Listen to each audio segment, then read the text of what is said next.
There's a new report out about how far people are traveling to get an abortion.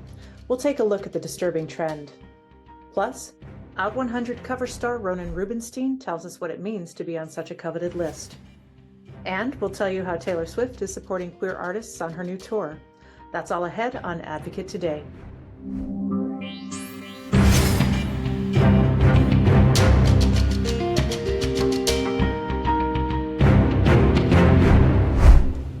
Welcome to Advocate Today. I'm Tracy E. Gilchrist.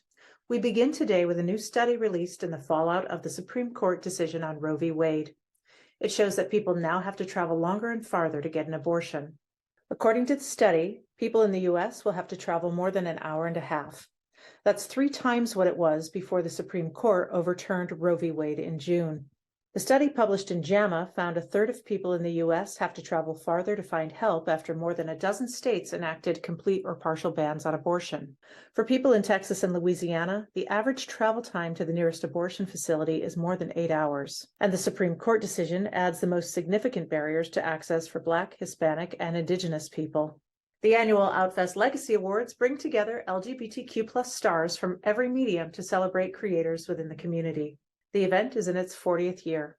This year, the organization honored Janelle Monáe with the Trailblazer Award for their work as an advocate within the LGBTQ+ community. Out.com digital director Rafi Ermac caught up with Out 100 honoree and 911 Lone Star actor Ronan Rubinstein.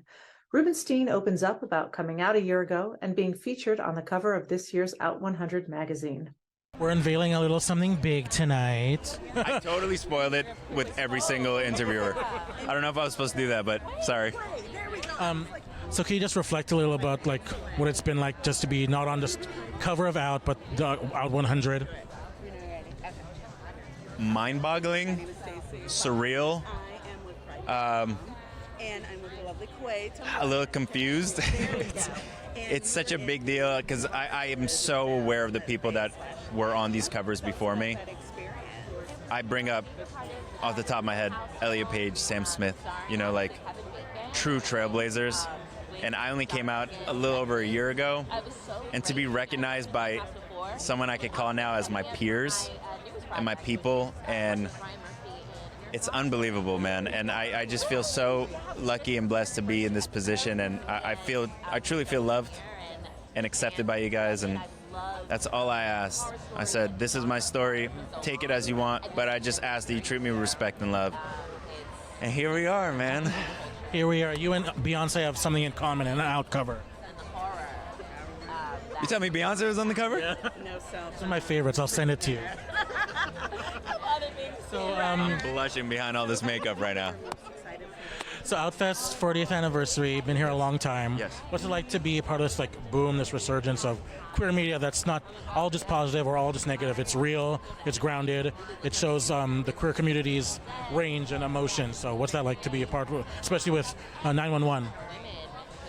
Again, for me personally, it's surreal and just the biggest honor I could imagine. But as for what's happening, about damn time. You know what I mean? Like, we have been here, we are here, we make the greatest content, we've got the most swag. Like, about time people are recognizing that. And it's so nice to be surrounded by people that just want to do amazing art, spread love, and spread really, really, really good vibes. That's all I think the world needs. I mean, that's not a lot to ask for. Thanks to Rafi for that reporting, and congratulations to Ronan on the Out 100. You can catch the Outfest Legacy Awards coverage and the full Out 100 list on Out.com. It's a 180-degree turn from his role as Ben in Ozark. Actor Tom Pelphrey is taking on a new role as a charismatic con man and murderer. The new independent film American Murderer tells the riveting true story of Jason Derek Brown. It's a true crime thriller to the core. The Advocate Channel's Rachel Smith spoke with Tom, co-star Ryan Phillippe, and director Matthew Gentile for more behind the story. First of all, congratulations on all the exciting things happening in your life. It seems like it's a really good time right now. It's an incredible time. It's a blessing. We're both so happy and grateful, and it's really amazing. Thank you.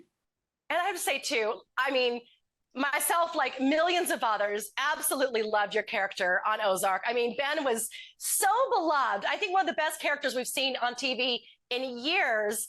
And I think fans are going to be shocked because you did a 180 with Jason, this new character. They're going to be like, this is like, I mean, that is really probably very exciting as an actor to take on such a departure, right? It is. It is. It's always a lot of fun to get to play a different character and try and get inside someone else's head, especially someone who is seemingly as quixotic as Jason, someone who's just constantly changing, and there's a kind of freedom in that. And yeah, very different from Ozark, right? A lot of these con men and even killers are really charismatic in a sense. And I mean, you had the highlighted hair, you had this guy is over the top, and it probably was in a way a blast to play. Oh, it was absolutely a lot of fun, total blast to play. And yeah, that's the thing, is like, when we think about a con man, if they're effective, and you can tell from the interviews of the people who are around them and family members and stuff, the level of shock, the level of hurt, the level of surprise at what he'd done and what he had been doing, tells me that he was good at what he did. You know you have a compelling movie and a story when you go down the rabbit hole after the movie's done and you're like searching up like what happened here or what's this. Matthew, it sounds like you have been, like you said, obsessed with this story and bringing this to the big screen. And congratulations on your first big feature film. Thank you so much. It was a real dream come true to get to make this movie. You think about when we shot November 2020, the height of the pandemic. I'm an ambitious person. I always wanted to get a great cast. I never thought I could get a cast like this. And I just feel so glad I got to do with Ryan, who's an actor I've admired and looked up to for a long period of time. And, to get to work with him was just a dream come true. Well, I'm sure for Ryan, you've been doing this for so long and you're a veteran, but I'm sure there's an added excitement with someone who's new and has got their first film in front of them. I'm sure that adds a little extra energy to the set.